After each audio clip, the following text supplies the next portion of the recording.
कि शंकर जी के मंदिर जाते रहो, भगवान शिव को एक लोटा जल चढ़ाते रहो, शंकर भगवान को एक चावल का दाना चढ़ाते रहो, शिव के मंदिर में एक बेलपत्र चढ़ाते रहो, बेलपत्र ना मिले तो शंकर जी की उठाकर धोकर फिर चढ़ा दो, पानी ना मिले तो 3 बार ताली बजा दो, वो भी ना मिले तो शंकर के दरवाजे पर जाकर थोड़ा सा मुस्कुरा दो। भगवान शिव को लगेगा रोज आती है और मुस्कुरा के जाती है। पार्वती जी कहेगी मुस्कुरा इसलिए रही है कि 2 बार तो पशुपति व्रत कर लिए, रोज सोमवार का व्रत करती है, इसके बाद भी दुख नहीं कट रहा तो तुम्हें चिढ़ा कर जा रही है। शंकर जी कहेंगे अब इसका दुख मिटाना पड़ेगा, मुस्कुरा उसके दरवाजे पर जाकर, उससे कहो तो दिल की बात।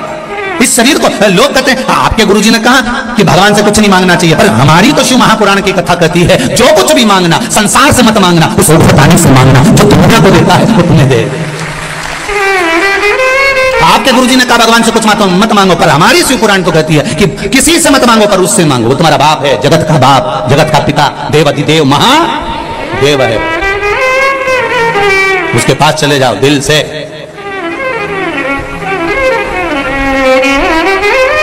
ये आत्मा, ये शरीर, ये सोने की रकम है, इस शरीर को भगवान तक लेकर जाओ। दुख जब आता है तभी रकम दुकान पर जाती है, तो ये शरीर भी जब ही जाना चाहिए परमात्मा के द्वार। अब बहुत गंदा हो गया, बहुत तकलीफ में हूं, कहां जाऊं, सारी दुनिया में भटक कर देख लिया मैंने। कोई कहता है ये करो, कोई कहता है वो करो, कोई कहता है ये करो, कोई कहता है वो करो। जब देखो, जब यूट्यूब खोलो, फेसबुक खोलो, तो कहीं ना कहीं का महाराज मिल जाएगा बताता हुआ ये कर लो वो कर लो। अब कहीं नहीं जाऊंगी, अगर जाऊंगी तो एक लोटा जल लेकर शंकर के पास जाऊंगी, क्योंकि जल चढ़ाने में ना ढोंग है, ना प्रपंच है, ना छल है, ना बेईमानी है, ना किसी का मन दुख है, ना अपना मन दुख है। अपन शिव के भरोसे, बस उसके सहारे पर एक लोटा जल चढ़ा कर आऊंगी और उससे कहकर आऊंगी कि मैं तेरे भरोसे पर, तेरे भरोसे।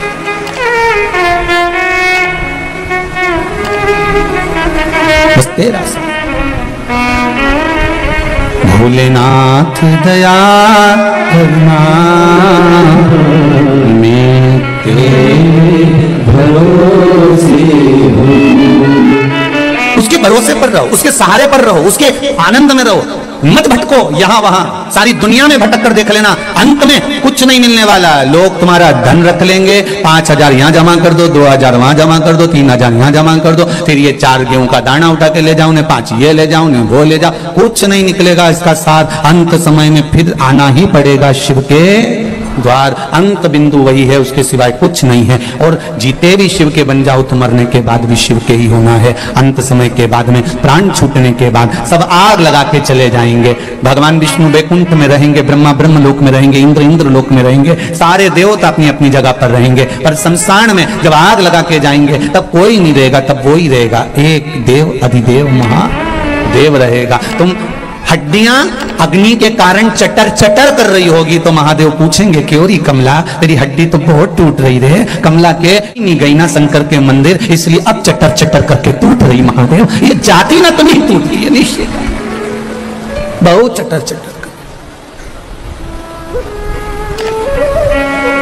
जिंदा हो तब तक मोबाइल पे डीपी बदलते रहो, मरने के बाद तो एक फोटो फिक्स लगा रहेगा, फिर डीपी बदल ही नहीं पाओ।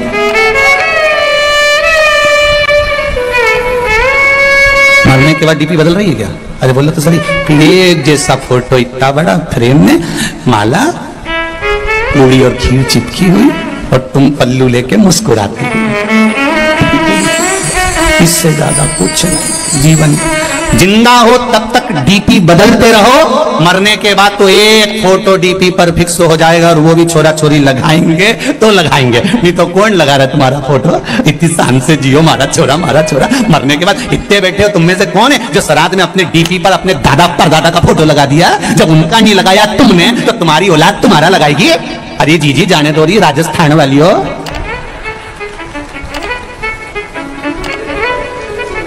कोई नहीं याद करे, फालतू की बात। जब चले जाओ तो लोग बूंदी और सेव चढ़े खूब खाए, और कोई नहीं याद करे। कौन याद करेगा? जिंदगी है, अलमस्त होकर जियो, रोके नहीं, खुश होकर जियो। इतनी प्रसन्नता का जीवन जीना कि दुख है और बहुत चेहरे पर स्माइल है, तो लोग भी, परिवार वाले भी कहेंगे कितनी दुखी थी, कितना कर्जा है, कितनी तकलीफ में है, तो भी कितनी मुस्कुरा रही है। पूरे परिवार वालों को तुम्हें देख के टेंशन हो जाएगा कि इतना दुख होने के बाद ये हंस क्यों रही है। उनकी रोटी नहीं भाएगी, उनको आधा खा के छोड़ देंगे कि ये मुस्कुरा क्यों रही है। कारण क्या है इसके मुस्कुराने का? इतना दुख होने के बाद, इतना कर्जा होने के बाद, इतनी तकलीफ होने के बाद, शरीर में इतना कष्ट होने के बाद भी जब देखो जब खजूर वाली चोटी करके खूब जोरदार दिखे तो भगवान कहते मुस्कुराते रहो, चेहरे पर प्रसन्नता होना चाहिए। आग लगे बस्ती में, आवाज नहीं है यजराम की, बोलो आग लगे बस्ती में और अपन रहो मस्ती में। क्या किसको रोइए, चादर तान के सोइए। अपने को क्या करना कि कौन क्या कह रहा है, कौन क्या बोल रहा है, वो बोले तो बोलने दो, आड़ा टेढ़ा बोले तो बोलने दो। हम तो बहुओं से भी कहते हैं तुम्हारी सास कुछ भी बोले वो बोलती रहे, बोलने दो, तुम तो भजन गाओ ना, तुम तो भजन, वो गाली दे तुम श्री शिवाय, बस सास को ऐसी देख के 2-4 बार बोल दो श्री शिवाय। सास भी बोलेगी कुछ जादू कर रही है क्या, बस इतना तो वो बोले कि जादू कर रही है ना, पता नहीं, मुझे तो नहीं मालूम, पर इस मंत्र में जादू हो सकता है। तभी तो महाराज व्यासपीठ से बोले और लोग लाखों की संख्या में मोबाइल और फेसबुक पर सुनते रहे। इस मंत्र में कुछ तो होगा, ये निश्चित है। जपो श्री शिवाय नमस्तुभ्यम, ये जिह्वा से जितनी बार निकलता है। शिव महापुराण में अभी कुछ समय पहले, 1-2 महीने पहले इंदौर में कथा थी, लोगों ने बहुत ऑब्जेक्शन लिया, ये श्री शिवाय नमस्तुभ्यम कहां से आया, ये कोई मंत्र है क्या, ये कोई साधना है क्या, लोगों ने खूब ऑब्जेक्शन लिया। उसके बाद में लोगों ने जब शिव पुराण में देखा, शिव पुराण में जब देखना चालू करा तो शिव पुराण में लिखा था विद्येश्वर संहिता में कि इस मंत्र को बोलने वाले का केवल मुख का दर्शन कर लो तो काम हो जाता है, उसमें लिखा है। जब लोगों ने इस मंत्र का ऑब्जेक्शन लिया कि ये मंत्र क्यों, श्री शिवाय नमस्तुभ्यम कहां लिखा, इस मंत्र का क्या प्रयोग होता है, इसको क्यों जपा जाए, जब लोगों ने इसको जब जनमानस में भेज दिया कि ये तो सियोर वाला महाराज ने बनाया मंत्र, ये तो फालतू का है, ये तो होना ही नहीं चाहिए, ये तो ऐसा नहीं होना, तब लोगों ने फिर पुराण में ढूंढा कि आखिर लिखा कहां है। तब इनने ढूंढा तो उसमें लिखा हुआ आ गया कि इस मंत्र का जप करने वाला व्यक्ति इसको केवल मुंह से बोल भी ले और उसका चेहरा भी देख लो तो ही मनुष्य का सब कार्य सफल हो जाता है। तो फिर बोलने में अपना क्या जाता है, प्रेम से बोलो श्री शिवाय नमस्तुभ्यम।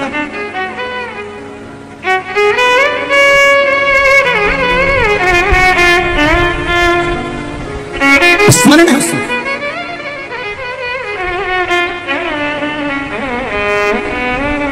लोगों का काम है भरमाना, लोगों का काम है भटकाना, पर शिव महापुराण कहती है आपको भटकना नहीं, आपको शरणागति लेना।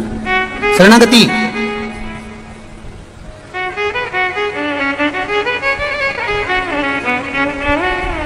विभीषण लंका में रहते थे, कैकेयी अयोध्या में रहती थी। कैकेयी अयोध्या में रहने के बाद भी नहीं सुधरी और विभीषण लंका में रहने के बाद भी नहीं बिगड़े। कारण भीतर का जो संस्कार होता है ना, इसको कोई मिटा नहीं सकता। विभीषण के भीतर ऐसा संस्कार था कि विभीषण उससे डोला नहीं, और कैकेयी के भीतर जिदपन था तो उसको कोई टोला कोई। आज हिंदू सनातन धर्म के जितने त्योहार आते हैं, हिंदू सनातन धर्म की होली आई तो लोगों ने कहा पानी बचाओ, रंग मत लगाओ। दिवाली आई बम फटाके मत फोड़ो, प्रदूषण आएगा। नवरात्रि आए गरबा मत खेलो, ये हो जाएगा वो हो जाएगा। जितने सनातन धर्म के त्योहार आते हैं उसमें कहीं ना कहीं हम उसको रोकने का प्रयास करते हैं, बल्कि प्रयास अपने मन के कंट्रोल पर होना चाहिए। जब विभीषण लंका में नहीं बिगड़ सकता, कैकेयी अवध में नहीं सुधर सकती, हमारा मन का कंट्रोल होना चाहिए। हम जाएं गरबा खेलने, हम जाएं होली खेलने, हम जाएं दीपावली मनाने के लिए। सनातन धर्म के त्योहार आए उसको उत्साह से मनाना चाहिए, उसको उमंगता से मनाना चाहिए, और अपने मन पर कंट्रोल रखना चाहिए। हम कहीं गलत संगत में तो नहीं जा रहे। हमें हमारे माता पिता ने भेजा है, हमारे माता पिता ने हमको भेजा कि जाओ तुम, ये होली का त्योहार है, ये दिवाली का त्योहार है, ये गरबे का त्योहार है, ये त्योहार आया है, तुम अच्छे से मनाओ। रक्षाबंधन का त्योहार है, हमारे माता पिता ने जब विश्वास रखकर भेजा है तो हमारे माता पिता के विश्वास को हम तोड़े ना, बस इतना स्मरण होना चाहिए। बाकी का त्योहार कोई भी हो सनातन धर्म का, उसे दिल से मनाना चाहिए। जितनी उमंगता से मना सकते उतनी उमंगता से मनाओ।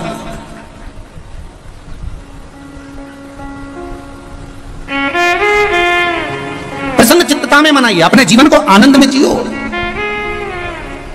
बड़ी मुश्किल से नर्तन मिला है, ये लौटाने के काबिल नहीं है। महाराज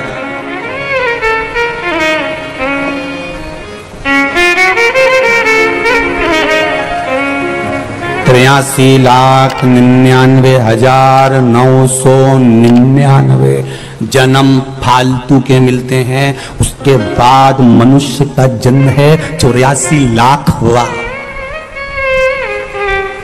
कितने जन्म निकल गए इससे पहले बोलो जरा? 83,99,999 जन्म।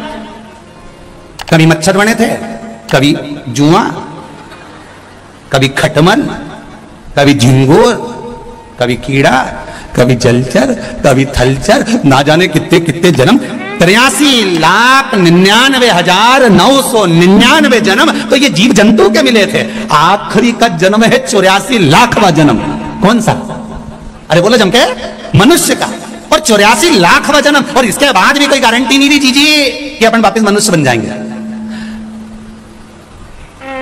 वापिस मनुष्य बने ये कोई भरोसा नहीं। अगर दूसरे का पैसा खाकर मर गए तो अगला जन्म भैंस का मिलेगा, और भैंस का जन्म मिलेगा, और जिसका पैसा खाकर मरे उसी के घर में दूध देना पड़ेगा, और वो नोच नोच के निकालेंगे। नोच खूब रोगी तुम भी कि हमने कौन सा पाप किया था जो सेठ जी के यहाँ सारा दूध देना पड़ रहा है। तो दूसरी भैंस समझाएगी तुम्हारे मोहल्ले की पड़ोसन, अरे अपन इसका खा के मर गए थे इसलिए निचोड़ निचोड़ के दे दो जब तक कर्जा पूरा नहीं हो जाए। खूब झूठ बोलेंगे, अपशब्द बोलेंगे तो अगला जन्म मेंढक का मिलेगा।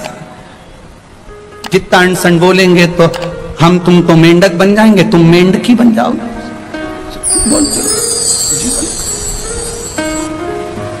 एक जन्म 83,99,999 के बाद जो मिला है ये मनुष्य का शरीर बड़ा विचित्र है। अंतिम बिंदु है, आखिरी। और इसमें इतना हमें फालतू के प्रपंच में नहीं पड़ना। घर में रहो, परिवार में रहो, कितना भी झगड़ा हो, कभी लड़कर अपने मायके नहीं जाना, कभी लड़कर मत जा। इनकी छाती पे मूंग धलो पर मत जा। नहीं जाऊंगी जा। कोई कितना ही झगड़ा करे, सास कह भी देते हो तो तू तेरे पिताजी के पास जा, तू अपने बाप के घर जा। नहीं जाऊं, मैं तो शादी करके यहीं और यहीं रहो, और जितना ज्यादा लड़ाई झगड़ा हो उतनी जोरदार रोटी में घी डाल के खाओ, क्योंकि लड़ने के लिए फिर एनर्जी भी तो चाहिए। तो तुम तो अच्छा खाओ और फिर दूसरे दिन तैयार होकर फिर बैठ चल। पर नहीं जाऊंगी मायके तो नहीं जाऊंगी जा।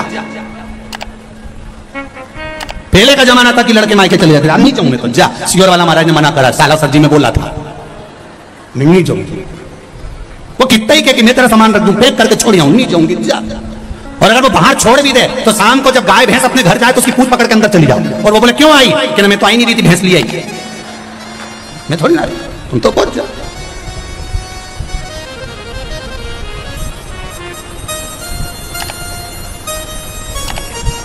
रहो प्रेम वश रहो।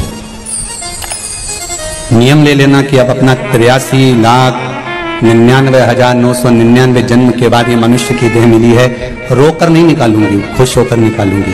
बीमारी आई है, रोग आया है, तकलीफ आई है, थोड़ा कर्जा हो गया है, टेंशन आ गया है, कोई बात नहीं। हर बात में एक बात को याद रखना कि मेरा देव अधिदेव महादेव मेरे साथ है, सब चिंता वो मिटा देगा। मेरा बालाजी सरकार बैठा है, सब टेंशन मिटा। क्यों सोच किसके लिए? महाराज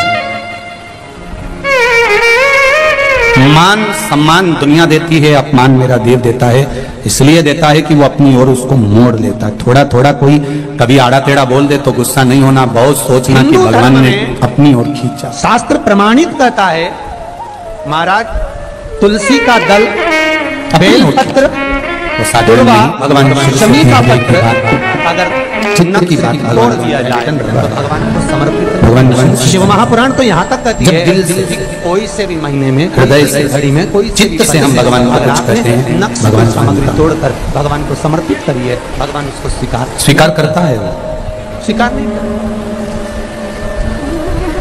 एक प्रसंग कईयों की आदत रहती है, तुलसी का दल भी तोड़ेंगे तो नख से तोड़ेंगे, डंडी नख से तोड़। बड़ा सुंदर शिव महापुराण में आता है, बेलपत्री की डंडी नख से तोड़ नहीं स्वीकार।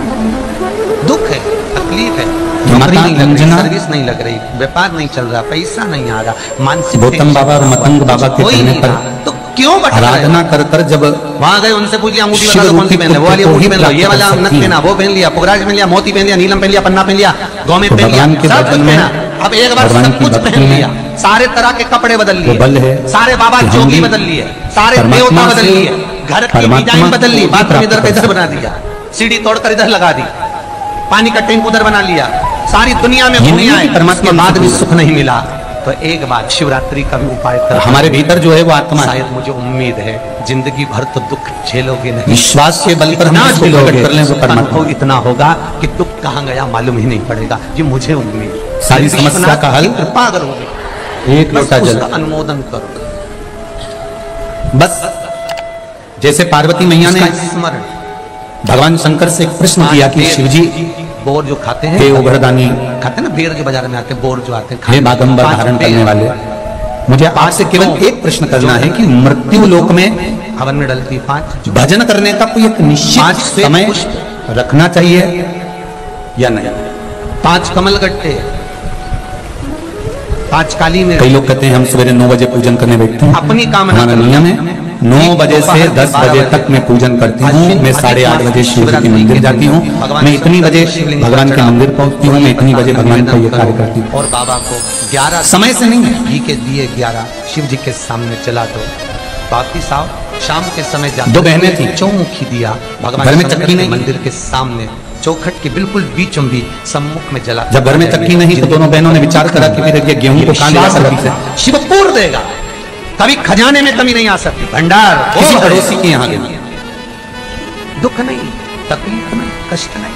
और पड़ोसी के यहाँ जाकर दोनों बहनें, किसी पुराण में कोई नहीं लिखा, केवल कुछ एक बहन उसमें से गेहूं का दाना उठाती है, खाती है। स्कंद पुराण, नर्मदा पुराण, लिंग पुराण, इन पुराणों में बड़े दूसरी सुंदर देख रही है, पहली उठाती जाए, खाती जाए, पीसती जाए। किसी किसी की आदत रहती है कि वो गेहूं या बाजरा या जौ कुछ भी पीसते मुंह में का दाना पटक लेती है, बीमारी ने कैंसर ने घेर लिया। अब एक बहन तो मुंह में डालती जाए, खाती जाए, पीसती जाए। खराब हो गया, हम तो त्रिजुगी नारायण भी ना जा सकते, हम पांडुकेश्वर ही ना जा सकते। दूसरी मना कर रही है, क्यों पागल जैसे काम कर रही है। जब उसका भी उपाय बताऊं जाएगा, गेहूं आटा हो जाएगा, तब घर पर चल के रोटी बना के खाएंगे। मरे जब काम करे चंडाल का, क्या कर रही है, बार बार बार बार बार तो एक ही दाने को उठाकर मुंह में डालती जा रही है, समझाएगा।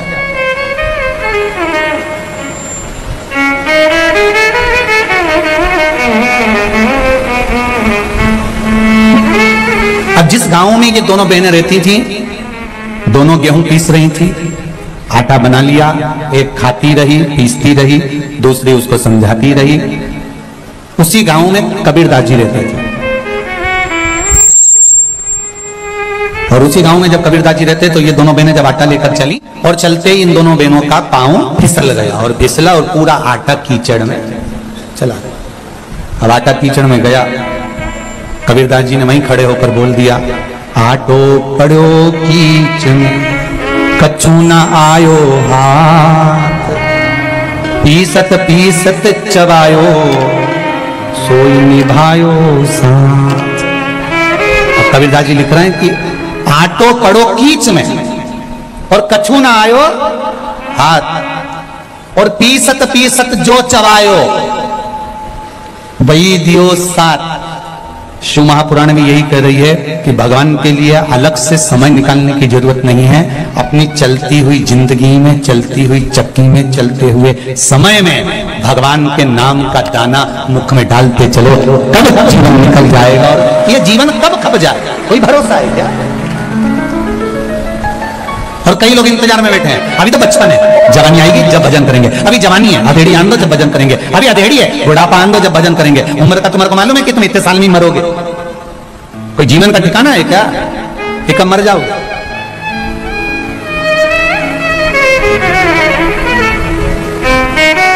काल करे सो आज कर, आज करे सो अब, पल में प्रलय हो जाएगा, हरि जपेगा तब। ये जीवन का कोई भरोसा नहीं, कोई ठिकाना नहीं, कब क्या हो जाए। हाँ, अगर तुम्हारा विश्वास पक्का है, तुम्हारी भरोसा जड़ी है, तुम भरोसे के बल पर जी रहे हो, तो ये निश्चित है कि शिव तुम्हें साथ। एक पत्र आया, देख पत्र बहुत सारे।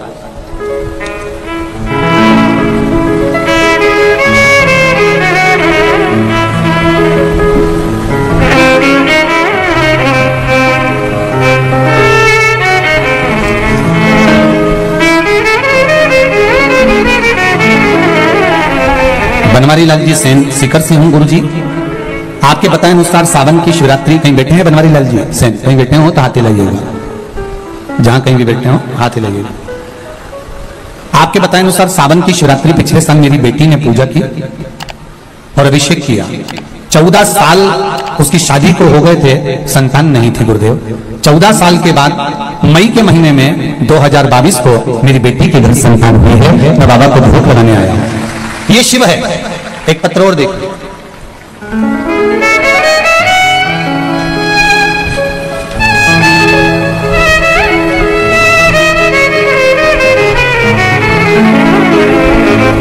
सुनीता सैनी, सुनीता जी सैनी अलवर से आई हैं। कहीं बेटी हो तो हाथ हिलाइएगा। आप ही हैं, दोनों हाथ हिला दो। श्री शिवाय नमस्ते। बाबा 6 महीने से किडनी और लीवर की बीमारी थी। जयपुर का इलाज चल रहा था, लेकिन यकीना बढ़ते ही आ रहा था। किडनी लीवर दोनों डैमेज हो गया। डॉक्टरों ने कहा कि डायलिसिस आ सकता है।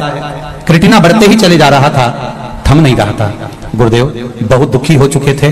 खून भी 5 से 6 यूनिट रह गया था। मुझे बहुत चक्कर आते थे, शुगर बीपी थे। मुझे मेरी मम्मी और मेरे पड़ोसन ने, आंटी ने बताया कि भोले बाबा पर जल चढ़ाना।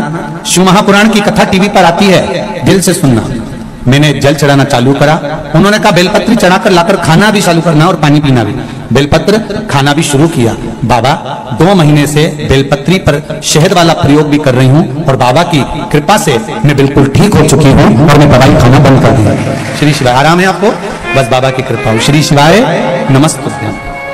अब मेरी किडनी और लीवर डॉक्टर को जांच कराई है, काम करना चालू कर दिया है और किडनी लीवर जो डैमेज था वो भी बाबा की कृपा से अब चल रहा। बैठो बेटा। श्री शिवाय नमस्ते। बाबा की कृपा। शंभो।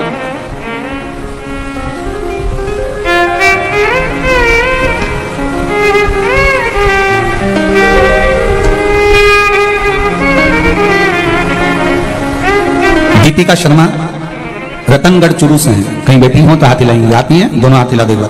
श्री शिवाय नमस्तोभ्यम। भजन की लाइन बहुत सुंदर लिखी है दीपिका जी आपने।